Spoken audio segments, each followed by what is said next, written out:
अस्सलाम वालेकुम गाइस, मैं हूँ सना और आप देख रहे हैं सना फूड सीक्रेट। आज मैं बना रही हूँ स्टू मटन से, यानी कि बकरे के गोश्त से। ज़बरदस्त सा स्टू तो काफ़ी तरीके से बनता है, मैं आपको आसान तरीका बता रही हूँ। तो ये देख लीजिए, गोश्त तकरीबन 1 से 1.5 किलो के करीब है ये गोश्त। ये देखिए, इसमें मैंने थोड़ी सी हड्डियाँ भी शामिल कर दी हैं।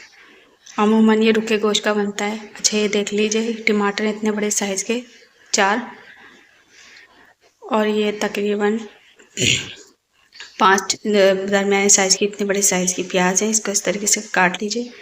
ये हल्दी 1 चाय का चमचा है, नमक 2 चाय के चमचे हैं, ये साबुत मिर्च 8 से 10 हैं, ये 2 खाने के चमचे पिसी मिर्चें हैं, ये दही 1 पाव है, ये ज़ीरा 1 खाने का चमचा है, हरी मिर्चें 8 से 10 हैं, और ये हरा धनिया आधी कट्टी ले लिया हमने। अदरक लहसुन ये 3 से 4 खाने के चमचे हैं, और ये खुशबू मसाला है, ये साबुत नहीं डाला, पिसा हुआ डाला है, ये लास्ट में डलेगा। इसकी रेसिपी मेरे चैनल पर है। तो स्टार्ट करते हैं हम। ये हमने ऑयल ले लिया है 1 प्याली, इसे गर्म कर लिया है। अब इसमें डाल दीजिए ये सारी प्याज। इसको हल्का सा नरम करना है हमने, 1 से 2 मिनट। देखिए नरम हो चुकी है प्याज। अब इसमें डाल देंगे अदरक लहसुन। इस तरीके से स्टेप बाय स्टेप डालेंगे, तरीके से भूनेंगे तो खाने में लजीज बनेगा। अच्छा, 2 मिनट अदरक लहसुन भूनने के बाद हमने इसमें गोश्त शामिल कर दिया है। देखें, ये सारा हमने गोश्त शामिल कर दिया है। इसे अच्छे तरीके से मिक्स कर लीजिए इस तरीके से। अब इसमें सारी स्पाइसेस डाल देंगे हम।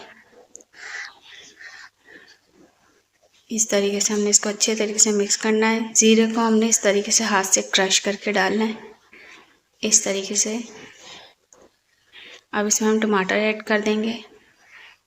आप प्रेशर कुकर में सब डाल के इस तरीके से गला सकते हैं। इसके बाद हम इसमें डाल देंगे पानी।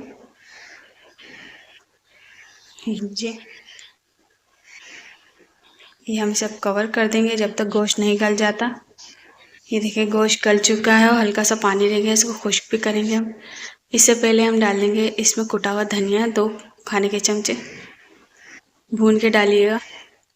अब इसे हम भून लेंगे। ये देखिए, भून चुका है ये। अब इस टाइप पे हम डाल देंगे दही फेंट के। इसको अच्छे तरीके से भून लीजिए। ये देखिए, रोगन छोड़ने वाला है ये। इसको भूनते जाइए। ये भून चुका है हमारा तकरीबन। ये देखिए, अब इसमें डाल देंगे खुशबू मसाला।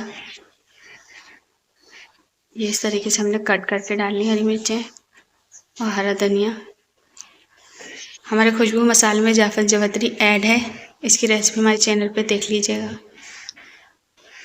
ये देखिए, तैयार हो चुका है। बस अब इसे हम डिश आउट करेंगे। ये देखिए, भुनाई पे बिल्कुल आ चुका है ये। बस अब 5 मिनट पे रखने के बाद हमने डिश आउट कर लिया है ये देखिए, इतनी ज़बरदस्त सी। मज़ीद मेरी रेसिपी के लिए मेरे चैनल को सब्सक्राइब करें, सना कुकिंग पॉइंट। दुआ में याद रखिएगा, और मज़ीद रेसिपी के लिए मेरे को सब्सक्राइब करें।